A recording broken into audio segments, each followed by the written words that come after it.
Muy buenas noches a todos ustedes y un agradecimiento por el tiempo tan generoso que me han brindado para esperarme. Había problemas de congestionamiento y tuvimos que llegar un poco tarde. Un saludo a nuestra ministra Viviana Caro, al compañero Miguel Hernández, presidente de la Red de Sistemas Nacionales de Inversión Pública, a cada uno de los invitados de la red de los distintos países que se ha hecho presente aquí en Bolivia, en Santa Cruz. Bienvenidos a todos ellos. Un saludo también a los representantes de los 9 departamentos de las gobernaciones y también de las alcaldías, que están presentes acá.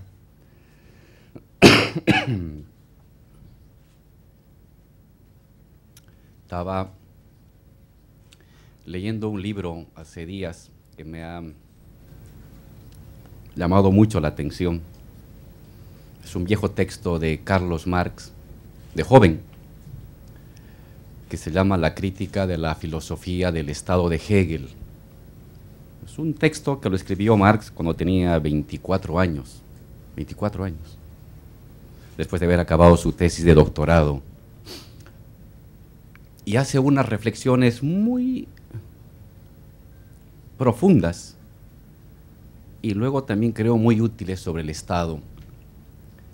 Y usa una categoría que se llama el contenido material del Estado, que es un poco lo que va a guiar mi reflexión sobre la inversión pública el día de hoy con ustedes, el contenido material del Estado. ¿A qué llamamos en términos muy simples, muy básicos, inversión pública? Son recursos públicos dirigidos a crear algún tipo de bien que satisfaga alguna necesidad de carácter social, de carácter cultural, o a generar nuevos recursos públicos, nuevos recursos económicos. En términos muy básicos, esa es la inversión pública. Son dineros del Estado que son utilizados por los gobiernos, el gobierno central, los gobiernos departamentales, municipales, subnacionales, para generar algún tipo de bien. Lo diferenciamos del gasto en salarios. Cuando se hacen los presupuestos, separamos salarios, partida no sé cuánto le pone la ministra, y partida, ¿qué? 100. Separamos los salarios, bueno, lo que vamos a gastar en algún tipo de obra, en algún tipo de servicio, en algún tipo de empresa, para satisfacer necesidades. Esa es básicamente la inversión pública. Visto así en términos numéricos, uno dice, bueno, son cifras que uno tiene que planificar cada año y ejecutar, y hay que esforzarse por ejecutar de la mejor manera y de la manera más rápida posible. Esta es la superficie con la que cotidianamente nos encontramos a diario. Pero los administradores de inversión pública, los ejecutores de inversión pública, los seguidores de inversión pública, no tienen que olvidar que detrás de esas cifras aparentemente frías detrás de todo ello está toda una condensación muy intensa de relaciones, de luchas y de intereses sociales. Si la inversión pública son bienes públicos, recursos públicos,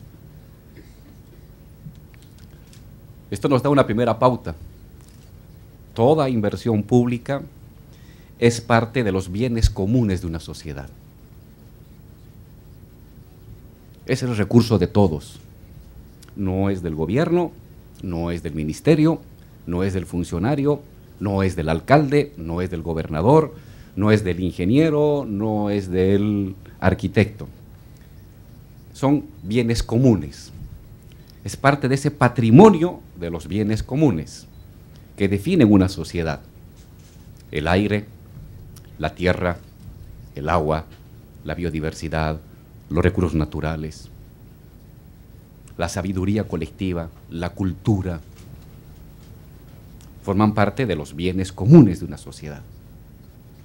Parte de esos bienes comunes los administran las comunidades localmente. Y una parte de los bienes comunes los administra el Estado. Y una parte de esos bienes comunes que administra el Estado es el dinero que va a ejecutarse como inversión pública. No perder de vista esta idea de inversión pública como un pedazo, como una parte de los bienes comunes de una sociedad, que temporalmente, por voto popular, han sido entregados bajo custodia y bajo responsabilidad de los gobernantes para administrar, gestionar y mejorar el uso de esos bienes comunes.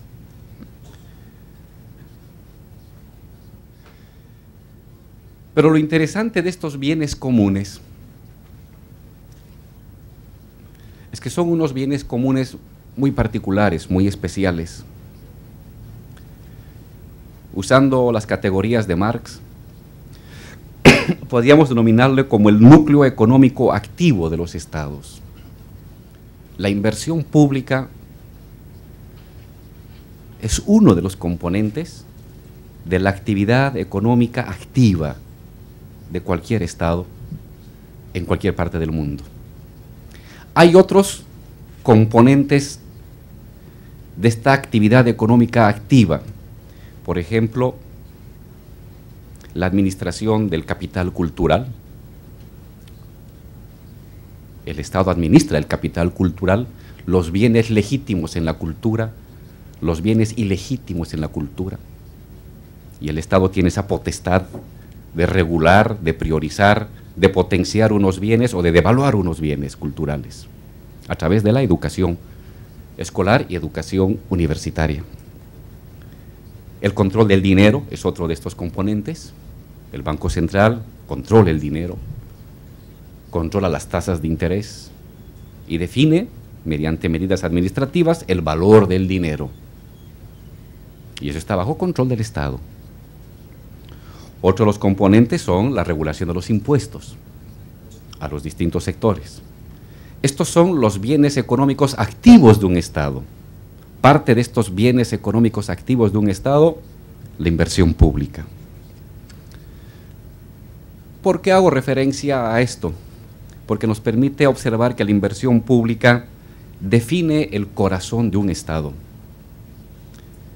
la forma social y la composición social de un Estado. El gran problema de mis colegas politólogos es que quieren estudiar el Estado a partir del discurso, porque no conocen la parte económica. Y el gran error de mis colegas economistas que quieren estudiar el Estado es que cuando se enfrentan a la parte económica ven cifras y no pueden ver que detrás de las cifras está el contenido social, está la dimensión social. Digo eso porque uno de los grandes errores de los estudiosos del Estado en el mundo entero, con notables excepciones, y en Bolivia en particular, en América Latina también considero, es de que estudian la lógica estatal, la dimensión estatal, el contenido social de los estados, sin estudiar este núcleo vital del Estado, que es la verdadera esencia donde uno puede ir a develar el contenido, la intencionalidad, la función social de un Estado.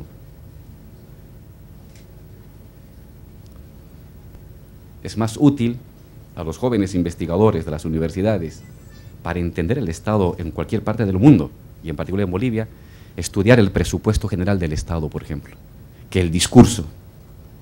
Es mucho más revelador de lo que está pasando en el Estado, de la trama de fuerzas sociales, de horizontes cognitivos que están guiando el comportamiento de gobernantes y de gobernados, el estudio de un presupuesto del Estado, de la inversión pública, que el estudio del discurso y de las palabras. Pero ahí hay muchas limitaciones. pocos investigadores le meten el diente a los presupuestos, le meten el diente, pocos, al tema de la inversión. No hay mejor manera para entender el contenido de clase social o de bloque de clases sociales de un Estado en el mundo entero, que no sea el estudio de la inversión pública y el estudio de un presupuesto general del Estado. ¿Cuáles son los contenidos sociales de la inversión pública? En primer lugar, ¿quién define la inversión pública? La inversión pública no cae del cielo. La inversión pública no es un hecho automático. No, hay gentes, hay grupos, hay fuerzas, hay discursos, hay asambleas, hay grupos de presión que definen la inversión pública. Lo viven a diario los municipios, que tienen que soportar una marcha, un bloqueo, un paro para definir si se invierte en un puente o en una escuela, si se invierte en agua o se invierte en un coliseo. Pues eso que lo viven los municipios en pequeñito es la trama real de cualquier inversión pública en el mundo. No hay país alguno en el mundo que se escape a esta trama de flujos, de fuerzas, de presiones sociales que definen el sentido, definen la inversión pública. En el caso de Bolivia, desde tiempo atrás, la estructura básica de la inversión pública de nuestro país se define a partir de una tensa articulación negociada de organizaciones y de movimientos sociales. Tiempo atrás, en mi país, en vez de esta trama complicada y a veces conflictiva de intereses sociales, de movimientos sociales, la inversión pública se la definía por organismos internacionales. Venía una delegación internacional, se sentaba con el presidente, se le decía, bueno, usted tiene que invertir ahora acá en temas sociales, tiene que invertir aquí en temas educativos. No, pero yo quiero invertir en producción. No, pues si usted quiere hacer otra cosa, no hay el crédito puente, no hay la inversión, no hay la donación. ¿Qué prefiere? No, pues había que firmar.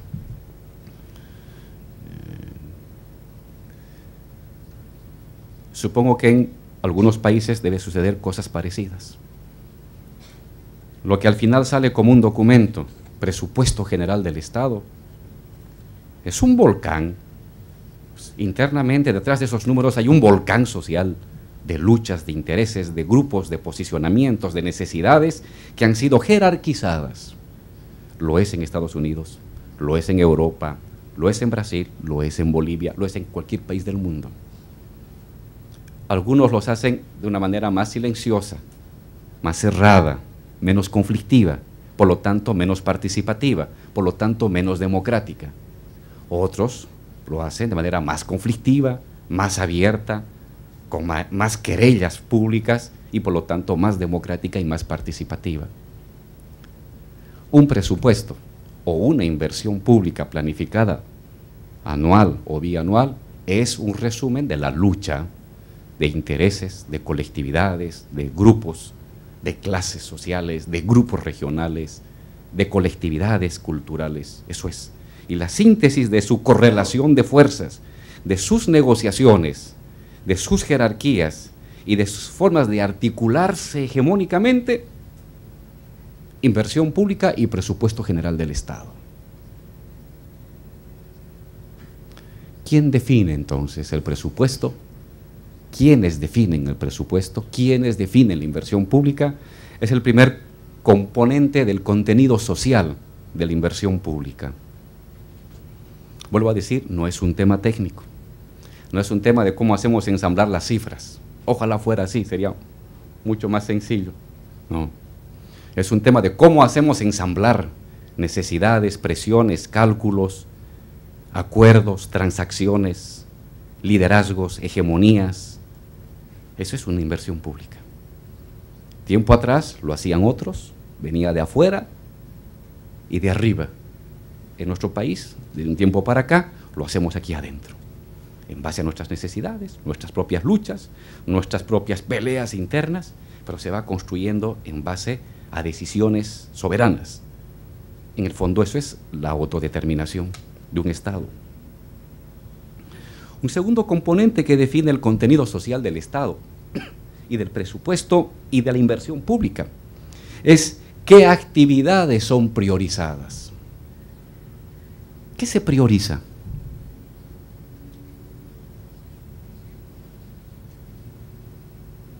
¿Lo social? ¿En lo social qué? ¿Lo educativo? ¿La salud? ¿Qué se prioriza? ¿Dónde se prioriza? ¿Cómo se prioriza? Lo social versus lo productivo versus la infraestructura. ¿Cómo se prioriza? Estas formas de inversión definen la naturaleza de un Estado. Les voy a dar un dato a partir del documento que me pasa aquí la ministra, que lo ha escrito como para hormiguita, letra diminuta, voy a tener que usar mis 4 ojos, pero que resulta interesante. En Bolivia, supongo que lo pueden ver también en sus países. En los años 80,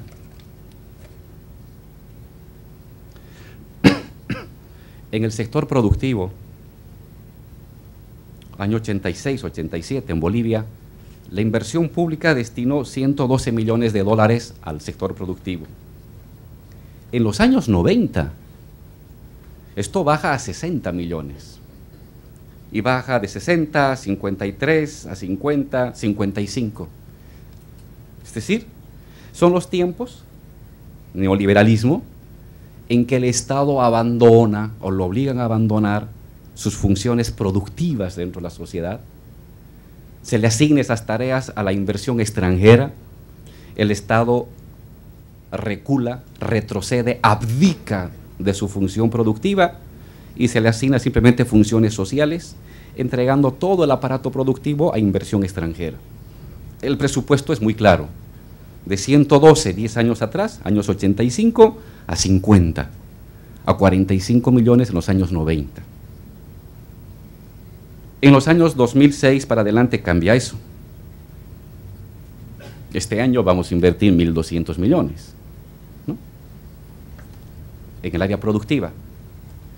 De 100 a 50 y de 50 a 1.200 en el área productiva. Eso está denotando una orientación del Estado. Viejo Estado, el Estado nacionalista, conocido en América Latina como Estado Nacional Popular, sustitución de importaciones, entra en crisis, proceso neoliberal de privatización de las empresas públicas, retroceso del Estado en el área productiva, entrega de los recursos al sector privado extranjero y Estado que se reduce a la parte social. Estado plurinacional, otra composición de alianzas sociales, otro bloque de poder que coloca a lo productivo como el eje central. Como el eje central. Producción, producción, producción. Hay que desagregar más la inversión y compararla con la privada. No es que es un regreso a la vieja inversión de los años 40, 50, 60 de sustitución de importaciones. No es esa. Hoy es una especie de superación de ambas posiciones, porque paralelo a esta presencia poderosa del Estado en lo productivo, hay una presencia madura y fuerte también de la inversión extranjera y de la inversión boliviana en lo productivo. No ha desaparecido la inversión extranjera, se mantiene, ha crecido. La inversión privada también crece en lo productivo, pero el Estado asume un liderazgo. En los tiempos del nacionalismo revolucionario, del Estado Nacional Popular Latinoamericano, el Estado se encargaba de lo productivo, en alianza con la inversión privada local. En tiempos neoliberales, es la inversión privada extranjera la que asume esa tarea, el Estado retrocede y las burguesías locales retroceden.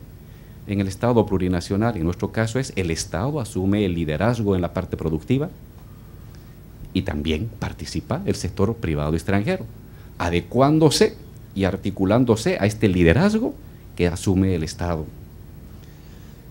El año pasado, en inversión productiva, hemos pasado 800 millones.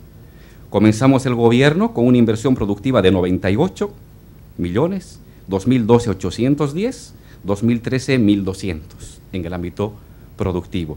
Y esto es sin tomar en cuenta todavía la inversión de las empresas públicas, ¿no? Por lo que podríamos hablar de una inversión en la área productiva de unos 1.500 millones de dólares, ¿no? Aproximadamente. Infraestructura. En los años 80, promedio 150 millones. En los años 90, promedio 250 millones de dólares. En nuestra gestión, en promedio, estamos cerca de los 700, 800 millones de dólares. Este año está calculado 1.500 millones de dólares en infraestructura. Y en lo social, en el viejo Estado nacional, nacionalista revolucionario, en promedio, en lo social, una inversión de 100 millones. En los años 90, un promedio de inversión de 150, 180 millones. Y en estos años, un promedio de 500 millones de inversión. Es decir, en términos claros, la inversión pública en nuestro país ha pasado, hace 7 años, de 600 millones a, según el dato, sumando las empresas estatales, 4.500. Si no me equivoco, ministra, 4.500 millones, a 4.500 millones de dólares. ¿Qué está denotando esto? Hay una gráfica hermosa que puede visualizar lo que les estoy explicando acá. Está dibujado como para que usemos lentes. Esta es la inversión pública histórica en los años 80, va paralela. Y aquí comienza a dispararse. La roja es la inversión en infraestructura, la verde es inversión en social y la azul es en productivo. Tiene una tendencia así y a partir de los años 2009-10, una pendiente de casi 90 grados en la parte productiva. Infraestructura, una pendiente casi de 90 grados y en lo social una pendiente no de 90, sino de 70 grados más o menos, 60 grados. Esto está denotando una forma de usar lo público, una forma de entender el gasto, la utilidad y el funcionamiento de los bienes comunes. Se está priorizando unas cosas sobre otras. Se está priorizando ciertas áreas en detrimento de otras. Se potencia todas, pero se potencia una más que otras. Esa es una decisión política, es una decisión social. Eso habla de las características del imaginario colectivo del bloque social en el poder y de la forma en cómo se han construido las necesidades colectivamente para definir este tipo de inversión. En el caso de Bolivia, todavía datos preliminares, la inversión estatal ha pasado del 8% al 16% respecto al Producto Interno Bruto. Y el Estado hoy en día controla el 35% del Producto Interno Bruto de nuestro país. Si sumamos la inversión estatal más la inversión privada, tanto extranjera como local, estamos hablando que estamos bordeando un 23% del Producto Interno Bruto, la inversión. Aún sigue siendo baja respecto a otros países, donde la inversión se mueve entre un 25 y un 30%, y eso da un crecimiento sostenible. En todo caso, como pueden ver, aquí hay un liderazgo. Se sustituye el liderazgo de las empresas extranjeras, pero se mantiene su presencia, y ante la debilidad de un empresariado local, quien asume el liderazgo es el Estado, que jala la inversión privada local, que jala la inversión privada extranjera. Es una especie de síntesis respecto a las experiencias nacionalistas de los años 50 y neoliberales de los años 90 para demarcar este nuevo modelo de desarrollo, de crecimiento y de tipo de inversión. Un tercer componente del contenido social de la inversión pública es cómo se ecualiza, capaz estoy usando mal la palabra, pero es una buena figura, cómo se ecualiza la presencia regional. No sé cómo es en otros países, pero en Bolivia ha sido durante mucho tiempo una especie de sobreposición de civilizaciones y de tiempos históricos muy diversos. Usted puede encontrar aquí en Santa Cruz, el siglo XXI, puede ir a un shopping y comprarse su Samsung Galaxy 4, ¿no? Y puede caminar un poquito y se me va al norte Potosí y va a encontrar el arado egipcio del siglo XVI. Son tiempos históricos sobrepuestos. Y estos tiempos históricos sobrepuestos y desconectados generan profundas desigualdades regionales. Una inversión pública puede potenciar esas desigualdades regionales o puede buscar su equilibrio. Es decir, en una inversión pública también se pone en juego intereses colectivos, forma de distribución sectorial en función de intereses y de necesidades y de cálculos económicos, sociales e históricos, pero también se ponen en juego equilibrios geopolíticos de una sociedad. Sociedades con profundas desigualdades regionales pueden encontrar en inversión pública un gran elemento de acercamiento, de equilibrio. En Bolivia, hace 10 años, se cultivaba quinoa en pequeñas cantidades usando tecnología traída por el virrey Toledo en 1550. Hoy en día uno puede ir a ver cómo se cultiva la quinoa. En algunos pedazos sigue lo mismo, pero en otros pedazos usted va a poder ver tractores inventados en China y en la ciudad del Alto que han sido reformulados para adecuarse al tipo de terreno pedregoso, salinoso y ondulado que tenemos en las zonas del altiplano. Es decir, hay una especie de... La inversión pública puede servir entonces también para promover formas de desarrollo local a partir de iniciativas y de sabidurías locales que permiten construir a cada región su propia forma de modernidad. No hay un solo tipo de modernidad a la que hay que buscar todos, porque eso es imposible. El mundo no alcanza para la modernidad que nos muestran los países europeos o norteamericanos, ni la naturaleza es suficiente para ese tipo de modernidad.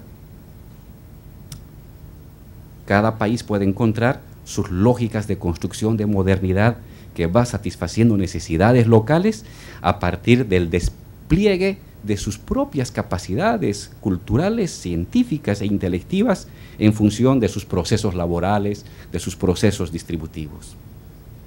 Una inversión pública ayuda a eso.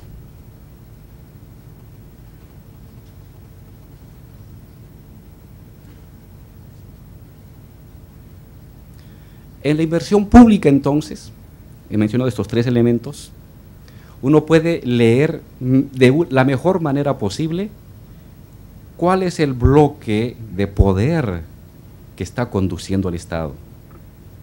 Pero también puede leer el conjunto de alianzas y de acuerdos que está haciendo con otros sectores sociales subalternos. Es decir, en la inversión pública uno puede ir a leer la hegemonía gramsciana en clave numérica, mientras que Gramsci estudia la hegemonía en términos de los discursos y de los acuerdos.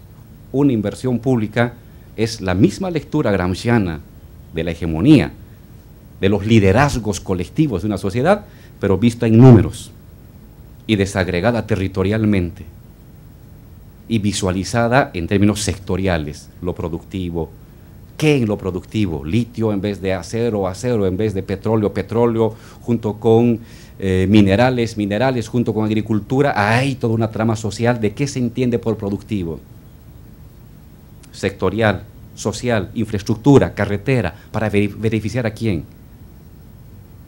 Al transporte internacional, al transporte local, a los mercados locales o a los mercados internacionales. Una carretera que parece una cosa así dicha, parece aséptica y técnica. No, una carretera tiene un profundo contenido social. Una inversión pública denota todo ello. Bloque de poder, bloque de alianzas, forma de construcción de liderazgos sociales, formas de hegemonía histórica que se construye en una sociedad, imaginarios colectivos del deber ser, formas de construcción de modernidades locales ensambladas o desconexas. Una inversión pública es una síntesis del Estado, es una síntesis de la trama social de un Estado en cualquier país de nuestra América. A partir de estos componentes sobre los que he querido hacer mucho hincapié,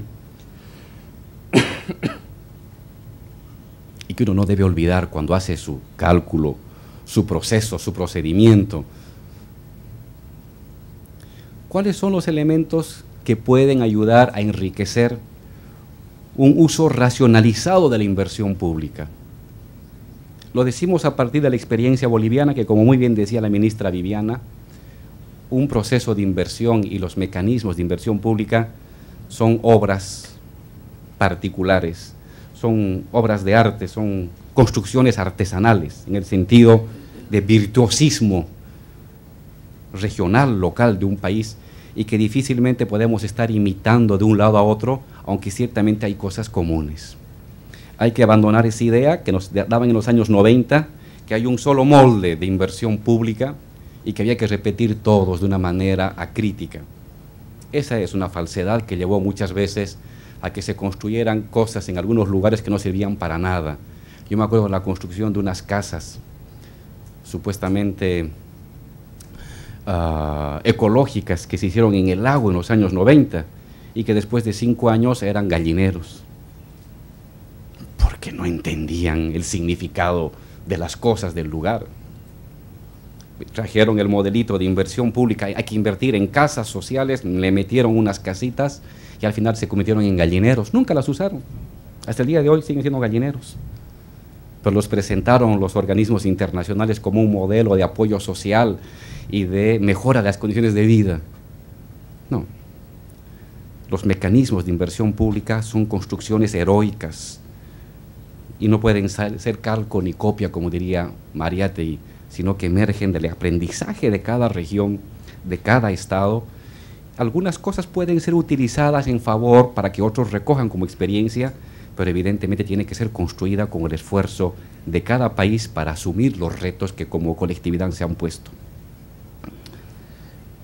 Quiero mencionar, para cerrar esta breve charla con ustedes, 3 elementos que los estamos aprendiendo y nos están ayudando a racionalizar sin perder de vista este contenido social, la inversión pública. Registro, control, fluidez. El concepto de registro y control lo he robado de Lenin. Soy un lector asiduo de Lenin. Me ando revisando cuando puedo sus obras completas. Son 54 tomos muy pesados. Pero tengo en mente estos tomos, los últimos, antes de que se muera Lenin. Y hay unos textos que en Bolivia deberíamos leer todos los funcionarios públicos. Más vale poco, pero bueno.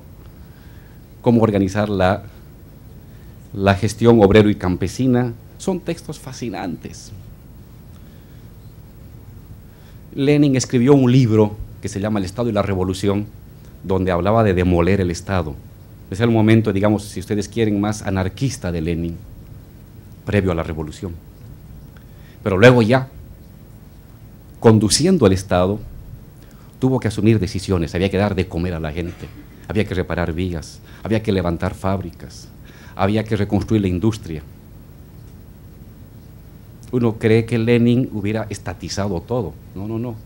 El Lenin del año 23, que voy a yo leerles o utilizar sus conceptos, ese es el Lenin que entrega en concesión la explotación maderera, la explotación de carbón y la explotación de petróleo a la inversión extranjera. Lenin, el gran Lenin, lo entrega y lo dice: necesitamos eso, porque no tenemos la capacidad. Hoy por hoy no tenemos la capacidad de controlar ni la tecnología, ni la inversión, ni el personal para hacernos cargo de eso. Y entrega en áreas de concesión a inversionistas extranjeros extensas zonas petroleras, madereras y carboníferas. Ese es el Lenin que dice, pero la clave para que eso no se convierta en que de aquí a unos años esas inversiones extranjeras devoren el país, menciona dos conceptos. Registro-control. Dice, la clave de un Estado revolucionario es el registro y el control. Registro y control, aprendizaje. Registro, control, registro y control. Lo usamos para Bolivia. ¿A qué se refiere registro? El Estado tiene que tener una capacidad milimétrica de tener registrado de manera objetiva y firme y unívoca las características de la sociedad. Desde cosas tan generales como inversión, como empleo, como déficit, hasta cosas minúsculas como analfabetismo, consumo de agua, redes domiciliarias, consumo de electricidad, redes domiciliarias, reservas petroleras, reservas gasíferas, reservas de bosques, reservas de mineral, número de empresas, tipo de empresas, función de las empresas, circuitos comerciales de las empresas, redes comerciales micro, redes comerciales grandes, comercio, transporte, circulación, distribución. Desde lo más pequeño, que es la señora de la tienda, hasta la gran empresa que produce petróleo y gas para todo Bolivia. Registro, anotamiento, registro de lo que se tiene, de lo que se hace, de lo que se produce, de lo que no se tiene, registro de lo que falta. Y por supuesto, georreferenciado. Los sistemas contemporáneos de georreferenciación son claves. Para un gobernante no hay nada más importante que ubicar en la cabeza siempre la georreferenciación de las cosas. Cómo está distribuido geográficamente el número de escuelas, cómo está distribuido geográficamente el número de universidades, el número de carreras técnicas, el número de hospitales o de postas sanitarias, cómo está vinculado el país con carreteras pavimentadas o semipavimentadas o de tierra.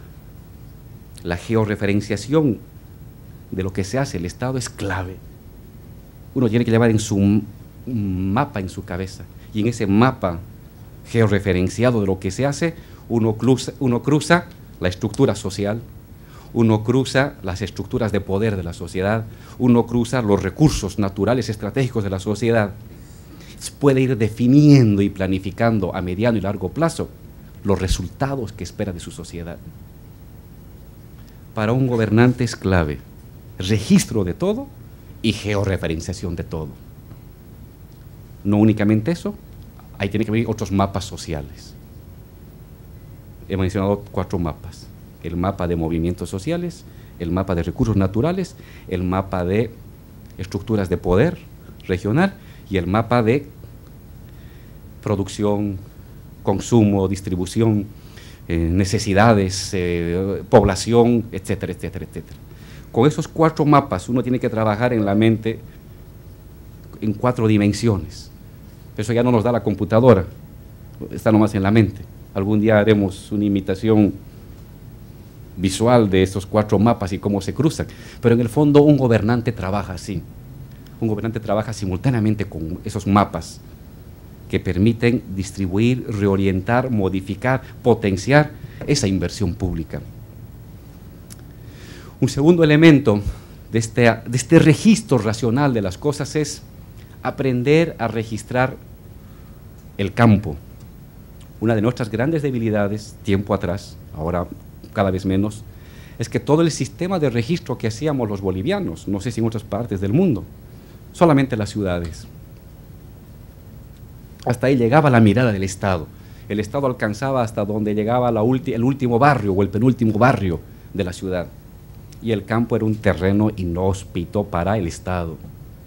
Era un Estado frágil, era un Estado ilusorio, porque en su estructura de decisiones no incorporaba a la inmensa mayoría de los bolivianos que viven en el campo o que tienen vínculos con el campo. Es una gran tara colonial que hemos heredado de tiempos de la dominación española y que se ha reproducido durante la República. Hoy hay que tener un mapeo exacto de lo de las ciudades y un mapeo exacto del campo.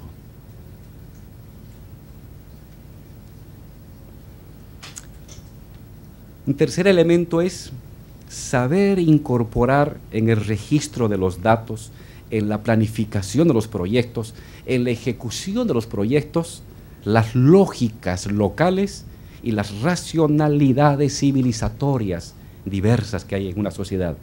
Bolivia es un país que no solamente tiene 36 idiomas indígenas, es un país donde se sobreponen al menos 3 estructuras civilizatorias.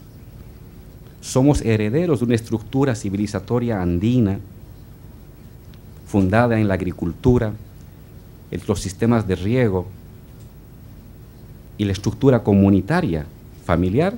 Somos herederos de una lógica amazónica basada en recolección, el uso del agua,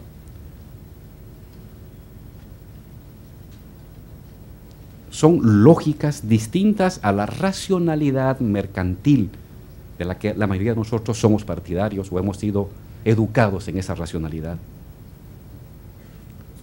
Tenemos 36 idiomas y tenemos 3 civilizaciones en nuestro país.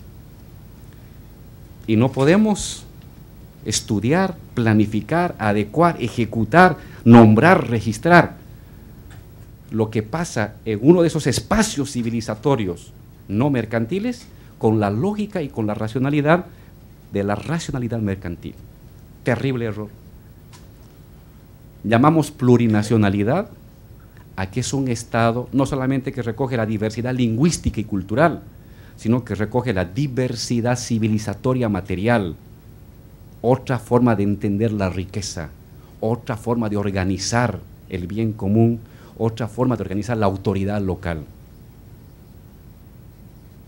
Por eso nos llamamos Estado plurinacional, porque reconoce esa complejidad civilizatoria y esa complejidad lingüística.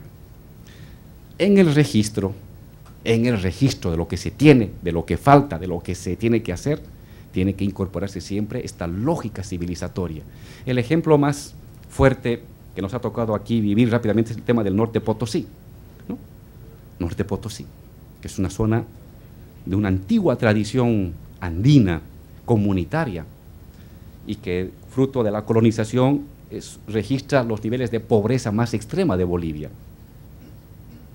Pero no se puede crear mecanismos de lucha contra la pobreza a partir de la racionalidad mercantil y de los sistemas de planificación que nos enseñan en las universidades. Eso es fracaso total. Tenemos que aprender de los mecanismos de deliberación, de planificación, de autoridad, de priorización y de entendimiento de lo que es bueno o malo, necesario o inútil, de la propia dinámica de esas comunidades. Cuando eso hemos entendido, hemos comenzado a construir un sistema integrado y diverso, plural, de planificación, de registro y de ejecución de nuestra inversión pública. El segundo concepto que nos pide Lenin es el del control. El Lenin de la NEP, ¿no? El Lenin de más vale poco pero bueno. ¿Qué es este tema de lo control? En términos prácticos para los compañeros. Una vez que tenemos bien el registro de lo que se tiene, de lo que no se tiene, de lo que hay, de lo que falta, ya, se invierte recursos públicos. Hay que controlar la inversión de esos recursos públicos, de lo ejecutado. Y no debemos contentarnos, es nuestra pelea, siempre la ministra Viviana, del presidente Evo y de mi persona contra algunos directores, Ya, se ha colgado en el Sigma, en la computadora, 50 millones de bolivianos. Listo, ya acabó mi tarea. No, señor. La tarea del ministerio es: se colgó, se ejecutó, se invirtió, se contrató, se está llevando adelante la inversión, en qué nivel de la inversión está, y tenemos que tener un sistema georreferenciado de eso. Nuestro deseo con el presidente Evo, que manda un saludo muy respetuoso a todos ustedes, es eso, que podamos meter a la computadora el dedo y que nos salga en tiempo real la escuela, su inversión, $50,000, ¿en qué consiste? ¿Cuándo fue? ¿A quién se contrató? ¿Qué nivel de ejecución lleva? Y una foto, si es posible, de la escuela, cómo está ahorita. Sería una maravilla. Eso hace años era imposible, hoy podemos. Vamos a tener un satélite, tenemos internet, tenemos antenas satelitales, tenemos un aparato un poco más especializado, ¿no? Es meter a la computadora y tener en red absolutamente la totalidad de las obras. Solamente en el proyecto Evo Cumple el presidente tiene, si no me equivoco, cerca de 7,000 obras. En Mi Agua son otras 2,000 obras. Cada municipio debe tener por año cerca de 100 o 150 obras. La idea es que tengamos todos un registro y un monitoreo de lo que se está haciendo en cada inversión pública. Porque así uno puede tomar decisiones o puede acelerar. En el gabinete, a veces el presidente Evo comenta que es él el que está informando a los ministros sobre lo que pasa en alguna obra, cuando debería ser al revés, que los ministros le informen al presidente sobre una situación de obra. Y a veces dice el presidente: algunos ministros ruegan de que no me acuerde de esa obra, porque una vez que se acuerda, huasca, les llama la atención de por qué no han acelerado, por qué se han olvidado de esa obra, de su ejecución, o de su inversión, o de su contratación, o de su seguimiento. Un gobernante quiere hacer eso. Un gobernante tiene el deber de hacer el seguimiento de una obra, no solamente decir: he ejecutado, ya está asignado 50 millones, aunque la entrega de la obra sea de aquí a 50 años. No, no, son 50 millones para entregar en 6 meses. Quiero saber lo que pasa cada semana en esa obra. Eso es control. Tenemos que tener ese control y crear esta base de información, este sistema de información en red en todo Bolivia, utilizando la moderna tecnología, para que uno meta su dedo: Yayagua, hospital, y me diga cuánto se ha ejecutado, y tenga la foto del día, y sepa si se ha paralizado o no se ha paralizado, por qué se ha paralizado la obra la anterior semana, ¿no? Eso no tenemos, tenemos que construirlo. Y yo les digo a los compañeros de América Latina, créame que es algo que todo gobernante desea, es el sueño de un gobernante. Su pedido a Papá Noel cada fin de año, a sus ministros de planificación, que nos den un sistema georreferenciado de sus obras en red de manera instantánea. Un último elemento que sugiero es el tema de la fluidez. Fluidez. ¿Qué es esto de la fluidez? Rapidez en la ejecución, pero con transparencia. Hay formas de ejecutar rápidamente una inversión de manera oscura. Eso no. Eso hay que cortar los dedos, cortar las uñas, enjuiciar y encarcelar al funcionario público que hace eso. Pero es muy importante la rapidez, la velocidad de la ejecución. El presidente Evo, la ministra y yo estamos angustiados por lo siguiente: en Bolivia, el 50% de la inversión pública está, poco menos del 50, 48 debe ser este año, está en manos de los municipios y las gobernaciones. En Bolivia hay 3 niveles de gobierno: el gobierno plurinacional, el gobierno departamental, se llama gobernación, y el gobierno municipal. Los 3 tienen capacidad legislativa y tienen sus propios presupuestos. Pues estos 2 niveles intermedios, subnacionales, llamados así en la teoría política, tienen el 48-50% del total de la inversión pública. Y sus niveles de ejecución son muy lentos. El año pasado han culminado con el 55% aproximadamente de ejecución de inversión pública. Y cada año les llega más dinero, y cada año se van atrasando más en la inversión pública. Bolivia es un país pequeño, Pero imagínense en un país pequeño, de una economía pequeña, estos niveles subnacionales, el año pasado no ejecutaron cerca de 2.000 millones de dólares. Cerca de 2.000 millones de dólares. Para un país grande como Brasil o México no es nada, o Argentina, pero para Bolivia 2.000 millones de dólares es muchísimo dinero. Y no ejecutaron, ni municipios ni gobernaciones. ¿Qué se le pide? ¿Qué se le pide a la ministra de Planificación? ¿Qué se le pide a los gobernadores? ¿Qué se les pide a los municipios? Celeridad en la ejecución. Yo el día de ayer comentaba con la ministra en la imagen que me daba, tenemos un presupuesto con síndrome de gigantismo, pero tenemos unas autoridades y unos ejecutores con síndrome de enanismo.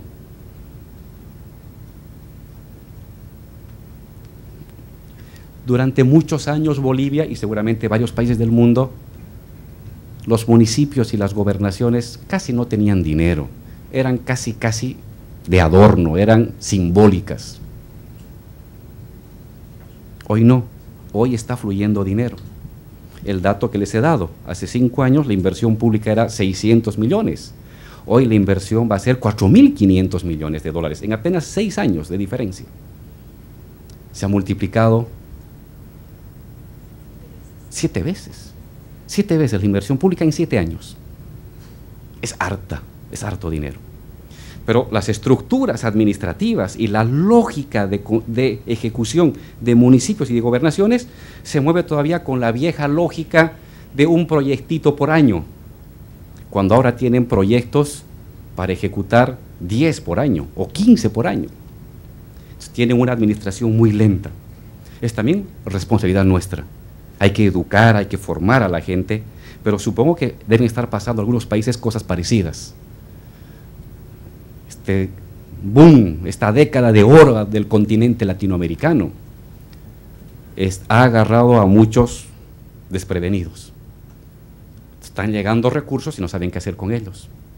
No saben cómo administrarlos, no saben cómo ejecutarlos. En Bolivia este es un gran problema que retrasa la inversión pública.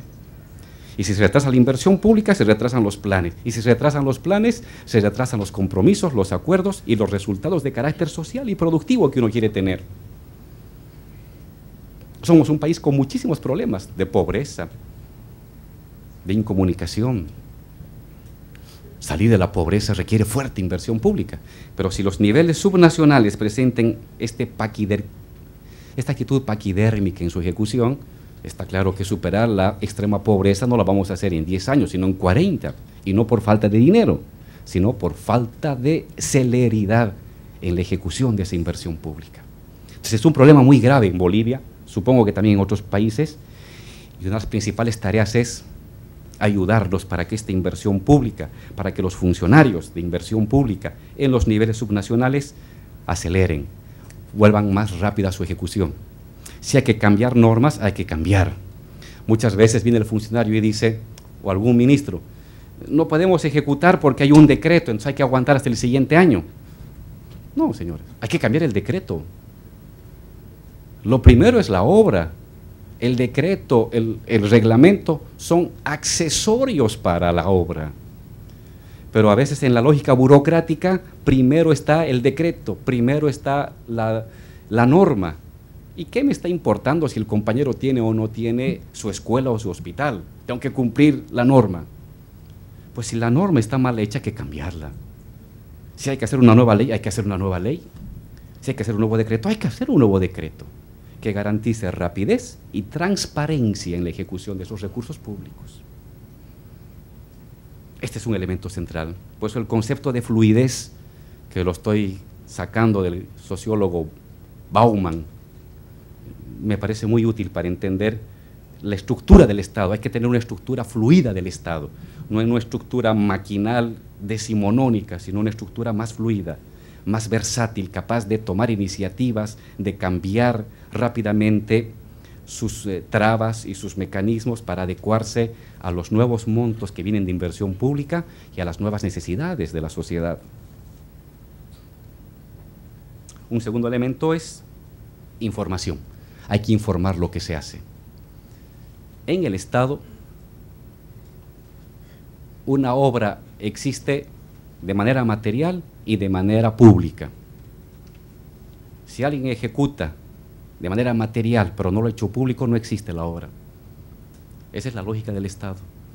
Hay que hacer una obra y hay que informar de esa obra, porque eso inmediatamente tiene un conjunto de efectos en los propios ciudadanos beneficiados. Me olvidaba, cuando hablamos del control, es muy importante hacer el seguimiento de los efectos de esas obras. Si hemos construido un sistema de riego, muy bien, hemos invertido $1 millón. ¿Qué efecto ha producido en la comunidad? ¿Cómo mejoró la producción? ¿A qué familias ha beneficiado? ¿Cómo mejoró la ganadería? Hemos construido una escuela en un lugar donde antes no había escuela. Muy bien. ¿Qué efecto ha tenido esa escuela en los niños? ¿Qué efecto ha tenido esa escuela en los jóvenes? ¿Qué efecto ha tenido esa escuela en la producción? ¿Qué efecto ha tenido en la educación? ¿Qué efecto ha tenido en la migración o en la retención de los jóvenes en esa zona? Eso por general no lo hacemos. Es una de nuestras deudas. En Bolivia no lo hacemos, no sé si en otros países lo hacen, pero es clave. No basta ejecutar, sino hay que inmediatamente registrar el efecto de esa ejecución de inversión pública, grande o pequeña. Y por supuesto el último elemento de un régimen fluido de inversión pública, pero que en verdad es el primero en términos de importancia, es la democratización. La democratización. A veces se tarda, a veces es costoso, pero una obra definida democráticamente es una obra recepcionada por la colectividad. Una obra definida arbitrariamente, porque así lo dice el estudio o así lo dice la cifra de superación de la pobreza, y ejecutada sin consenso de la comunidad, de la localidad, de la región, no es una obra recepcionada. Será inversión en sentido económico, pero no es inversión real en el sentido de mejoramiento de las condiciones de vida. La democratización. En Bolivia estamos muy orgullosos de profundos procesos de democratización, muy complejos, a veces muy conflictivos, que a veces retrasan enormemente la ejecución. Los alcaldes se pueden contar la conflictividad que hay en un pequeño municipio para definir si el sistema de riego va por acá o va por allá. Pelea, debate, asamblea, conflicto, porque todo el mundo quiere que el agua vaya por su parcela y no por la del frente. Pero al final se ponen de acuerdo. Tardarán 1 mes, tardarán 2 meses, tardarán 3 meses, pero luego se ponen de acuerdo y esa obra ha sido recepcionada satisfactoriamente, pero además se cumple el precepto de un Estado revolucionario y democrático, que es no simplemente elegir a gobernantes, sino que la sociedad defina lo que tiene que hacer el gobierno. Ese es un nivel superior de democracia.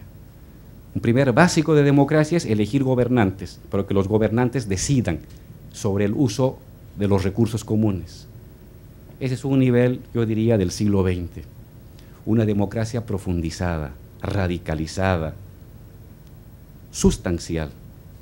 Es no solamente que la gente decida quién es su gobernante, sino que la gente decida qué se va a hacer con lo común, porque lo común es común de todos.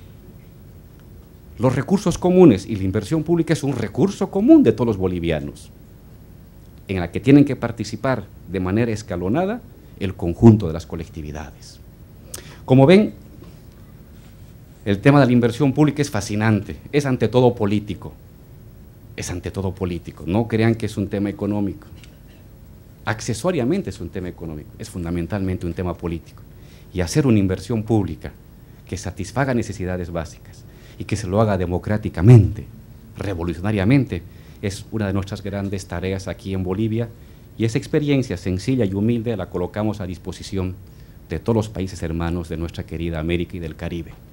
Quiero agradecer su presencia y damos por inaugurado este seminario. Muchísimas gracias.